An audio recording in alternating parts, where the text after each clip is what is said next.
Qu'est-ce que le purgatoire? La foi nous apprend que le purgatoire, comme l'étymologie de ce mot l'indique, est un lieu de douleur et d'expiation, où la justice divine achève de purifier les âmes pas assez pures pour être admises au ciel. Ce n'est pas le paradis, où rien de souillé ne peut pénétrer. Ce n'est pas l'enfer où il n'y a plus de rédemption, c'est un lieu intermédiaire entre le séjour des joies infinies et le séjour des infinies douleurs.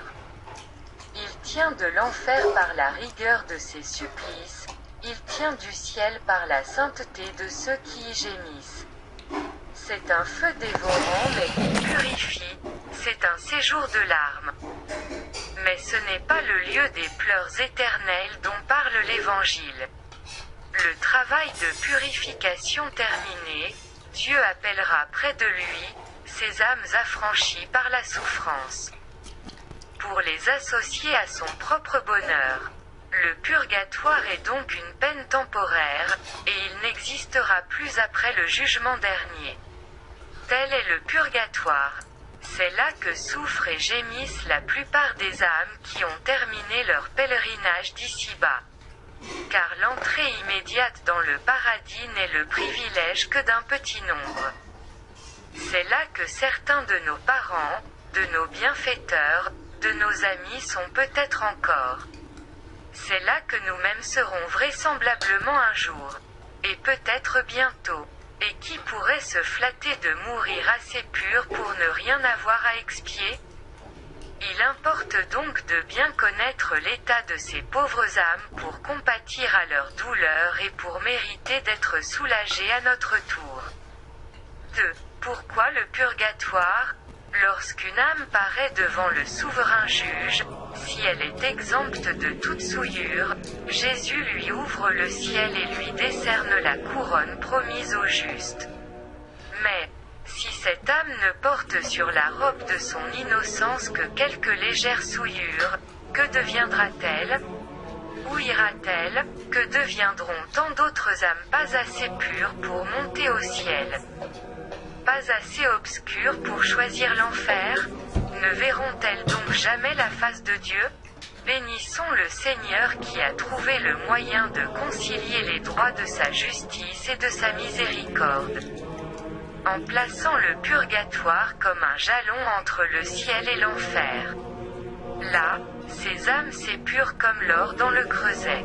Là, s'effacent la rouille et les traces du péché.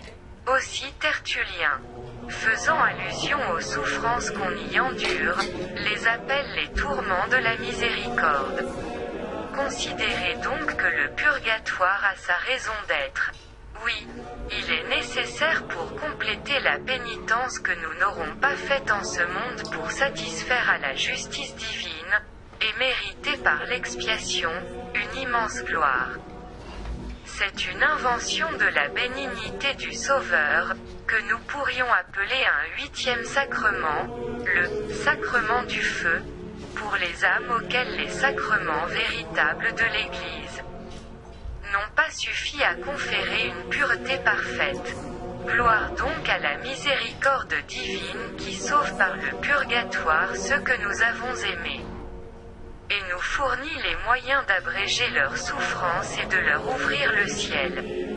3. Exemple, un prêtre prêchant sur le purgatoire, terminait ainsi son instruction, ces derniers jours. J'ai reçu la nouvelle que mon père venait de mourir.